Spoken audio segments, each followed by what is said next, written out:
I do think that this is a division, or this is a conference that obviously Michigan and Ohio State is going to dominate it, but I know you're taking a look at a team that has a little bit of a new coach, and they might be able to reach a Big Ten championship game, in your opinion. Yeah, when you're looking at the value for me betting in terms of division would be the West, right? Because you have all these teams kind of jumbled together. But I just think Wisconsin is by far the most talented. And, Luke Fickell comes in. And one of the things I think Luke Fickell does as well as anybody at Cincinnati, when he's at Cincinnati, is he takes 3-star athletes and coaches them up to be 4- and 5-star athletes. So Wisconsin doesn't have a lot of 5-star guys, right? The guy they had is now playing quarterback at Florida. But I think he comes in and he makes them competitive right away. I still think they're the most talented team in the West. I like Michigan to win the whole thing in the Big Ten, but I think Nebraska's going to take a little time. Purdue's on the downside. Iowa's Iowa. Are they going to win every game 9-6? Illinois lost a lot of key pieces. Minnesota's kind of up and down for me. So I don't think it takes long to get used to new systems in college anymore because you get these transfers who come right in. So I like Wisconsin to be good right away and reach the Big Ten championship game. And I think that this Wisconsin team is so interesting to be able to take a look at because, Mark, I'm someone from the state of Wisconsin. This is about as different from Wisconsin football as we have ever seen. They're calling it the dairy raid offense that they are going to be running. They have a lot of pieces that are back from the old regime as well. You still have a very good ground game with Wisconsin. You still have those 300-plus pound linemen as well. So I'm very curious to see how this is going to be looking for Wisconsin because I do think that year one in the air raid, if they're able to get it going, it's going to be tremendous. If everyone's not on the same page, though, that does give me a little bit of pause. Yeah, but I think they needed a change, and I love it. I love everything that Luke Fickell has done since he came in there. They got Tressel on the defense, but more importantly, they get Phil Longo. One of the reasons why I'm so down on North Carolina this year is because I think Drake May is going to struggle without Longo and his input in that offense. But, listen, he's going to be a Heisman candidate, but, I think the Carolina will take a step back without Longo. But back to Wisconsin, I think everything sets up nicely for them. Tom talked about the talent edge that they have over the other teams in the division. And if you look at the schedule, too, like Iowa's probably their biggest competition here, right? Well, they have to play at Penn State. They got to play at Wisconsin, right? So tough schedule there. Yes, Wisconsin has Ohio State on there. We can pencil that one off as a loss. But, they get Iowa at home. I think they win that game. Every other game on the schedule is winnable. When you look in this division, in the conference, they're one of the best teams here. And I just think the offense is going to take their opponents a little more time to adjust than they will. They bring in Taylor Mordecai. You have the quarterback to execute it. He's good for 3,530 yards and 30 touchdowns, over at SMU the past 2 years. So I think they're doing everything right. I love what they're building there. I think you're going to get results here. I mean, the win total's juice, so I do think the best way is to bet them to just win that division. You can still get it at like plus 130. Yep, I think that is a good way to be able to take a look at this thing as well, because with Wisconsin, we saw them stub their toe last year against Washington State.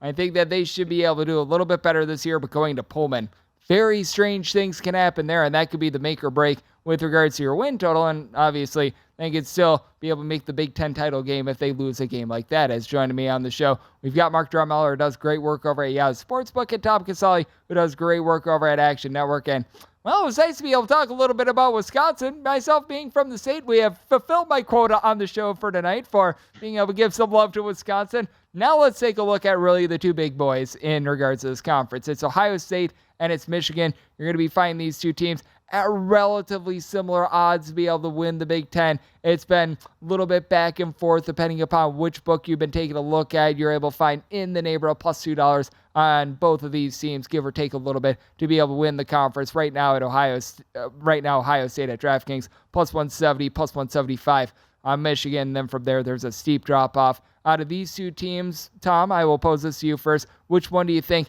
has the best chance to be able to win the Big Ten? I really like Michigan this year, and I got them at plus 210. I thought that line was way off a few months ago. Now they're about even with Ohio State. This is the first time in a long time I think Michigan is better than Ohio State talent-wise. I think Harbaugh was a year ahead of schedule, really competing for the national championship last year. I like that they lost to TCU, got upset in the playoffs. And boy, the thing about Michigan is you talk about schedules.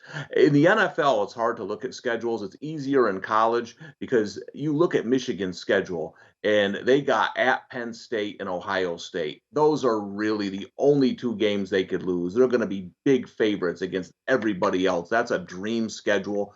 So, I think they match up well with Penn State. That's going to be a tough one, but get by that. I think they get the Buckeyes again and put a little pressure on Ryan Day over there in Columbus. They don't like losing to Michigan, but I see this team going unbeaten and being back in the college football playoff.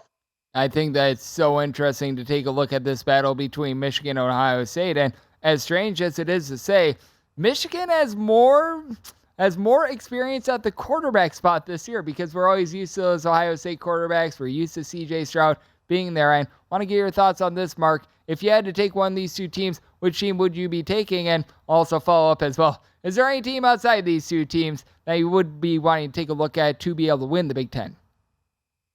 Yeah, I'm not going to go against Tom here. I'm smarter than that, right? But I do like Michigan. I think it comes down to the trenches, and you look at Ohio State and, they got talent all over the field. Marvin Harrison Jr., and yes, they have, new quarterback there, McCord, but how's that going to play out? And I think a lot of it's going to come down to how well they protect them. And I think that's the real question mark with Ohio State when you talk about how they're going to perform against some of these top teams in the Big Ten.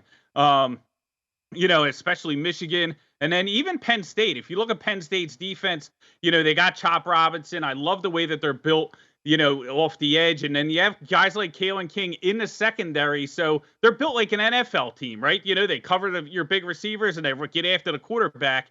And I think in the second year of the system, that Penn State could sneak them. I like Penn State over their win total at 9.5. It's a little bit juiced, but when you look at this team, you get Drew Allar. They're good in the trenches, right? We talked about their defensive line, second best offensive line behind Michigan in the Big Ten. And, the way the schedule sets up, their two big games, really, Michigan and Ohio State.